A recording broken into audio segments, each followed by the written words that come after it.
The most important thing, and that I stand on a soapbox about, was my children's education.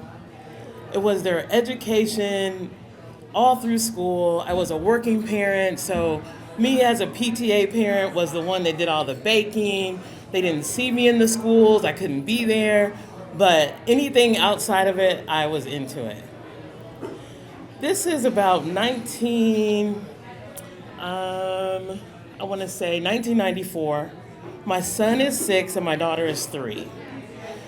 It's January 16th, and it's Martin Luther King's birthday.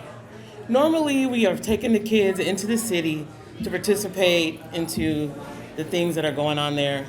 But this morning, this day, it was cold, it was raining, and it was foggy. So that means everybody's at home. Now, what happens to the mother when everybody's at home? She is tied to the kitchen. She makes breakfast, she cleans breakfast. She makes lunch, she cleans lunch. She makes dinner, and then she's gonna clean from dinner. So I'm somewhere in between that time.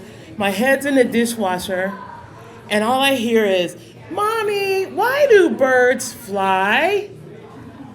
Mommy, the bookshelf fell, but we're okay though." And then I hear in the other room, "Hun, where's my..." Okay, as long as there's no blood curdling screams, then I know I don't have to even answer and I don't have to respond. But with my head in the dishwasher, very close to me, I hear this little voice, and it's my daughter. And she says, "Mommy, me and..." She calls my son Tauntaun, his name is Stefan. "Me and Tauntaun are real African Americans, right?" And I thought, where did this come from? I hear Gullah Gullah Island in the playroom. I don't know where is this coming from today? I turn out the dishwasher and she's standing there, and I'm thinking.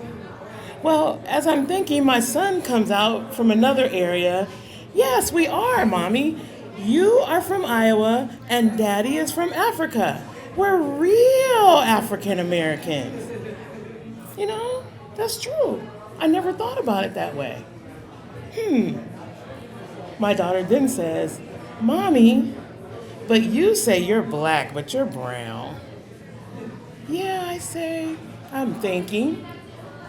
I'm from product of the 70s and Black Power and all those things that made me a proud person of who I was. My son says, "But Mommy, you were born in 1950 something." And I was like, whoa, did I say that out loud? Did I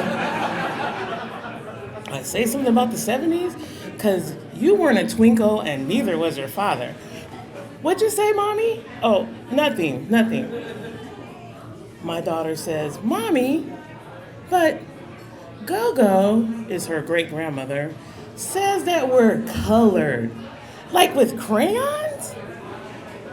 My son says, "Remember those terrible people that took the kings and queens out of Africa, put them on a ship and chained them and brought them to America?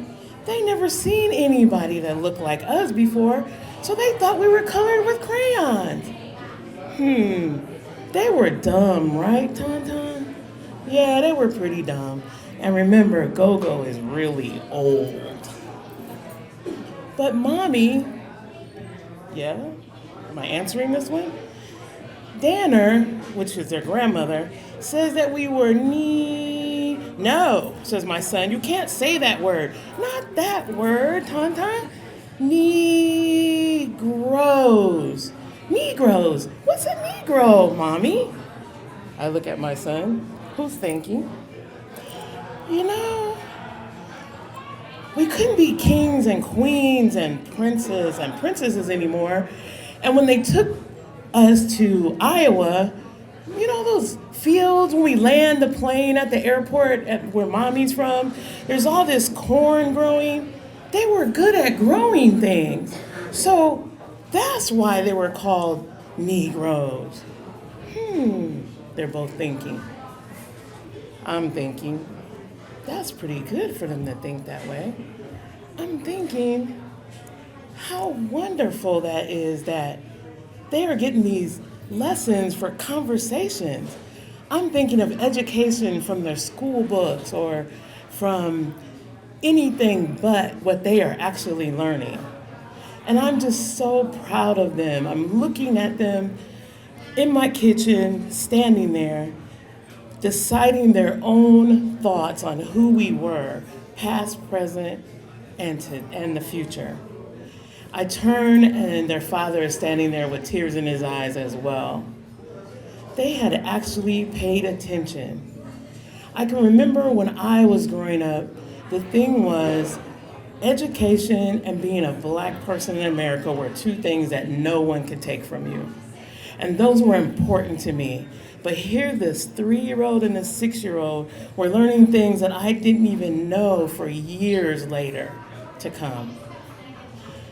It was a silence in the kitchen then. And all of a sudden, all you could hear was the rain hitting up against the window, the sound of the refrigerator. And I reached down and I just hugged them so tight. And as the thunder clapped outside, I thought to myself, it was the ancestors, and they were saying, well done. Thank you.